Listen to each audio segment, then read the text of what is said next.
If someone were to ask you how you would measure your progress, what are the first things that come into mind? We've always been brought up to believe हमें बहुत आगे जाना है, or we have very far to go. If we were to see our life as a graph, we would see it as an absolute 45-degree straight line. The question we want to address today is, how do you truly measure progress? Hi, I'm Sandhya and welcome to Dynamic Living.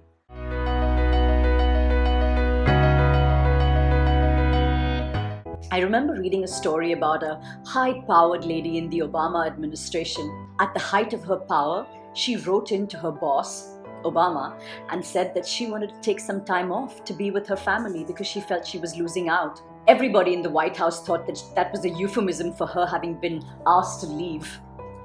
And she wrote about this quite eloquently, that she genuinely felt at that point that her family needed her and that she wanted to be there for them at that time, and that her career wasn't everything in her life. So if you're thinking about how you ought to measure your progress, here are 5 handy tips. Number 1, what is your starting point? It's important to examine this because each of us has a different place that we start from. We have different upbringings, different backgrounds, different personalities, just a whole different universe where we start our particular races from. If you remember the movie Ford versus Ferrari, 2 lifelong competitors have a photo finish together. They planned this. But guess what? One of them is declared the winner because he started a little further back. And so it is for each of us. Assuming that we're all in the same 100-meter dash is really a fallacy. And that brings us to number 2. Where do we truly want to go? Particularly for us middle-class kids, we were always thought about, most of us were raised to think about becoming comfortable, becoming financially self-sufficient, getting more in our lives. I have a friend who was a very senior editor with a foreign publication. He actually quit his job and became a poet. He found that he had a lot less, but also that he needed a lot less. But you know what? He also found he was a lot happier. So let's not just assume that everybody's headed the same way.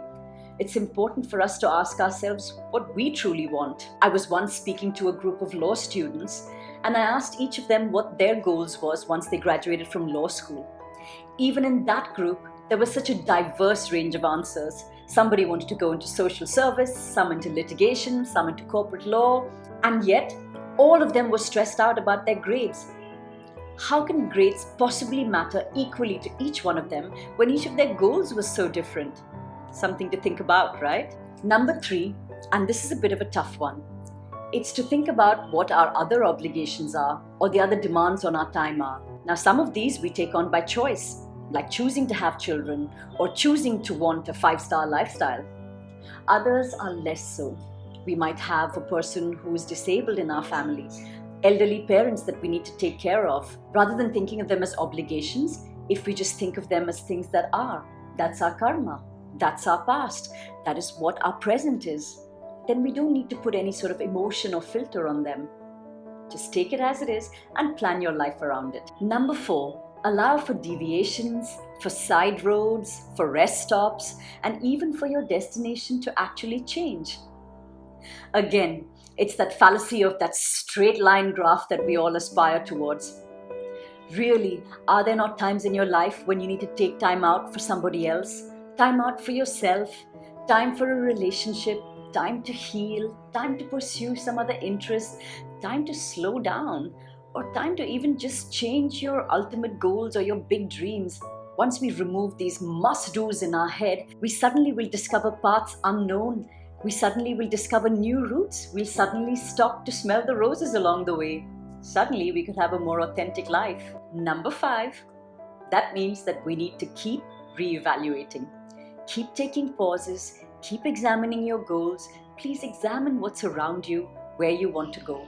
Life is not a path set in stone. It's not a highway that you're speeding down at 100 kilometers an hour or more. And if you see somebody who seems to be going down that route and into almost sure burnout, maybe you can share this video with them. And if you think that person is you know what you need to do? Stop, pause, think. There's a whole different universe out there just waiting for you if you'll only look. Thank you for watching.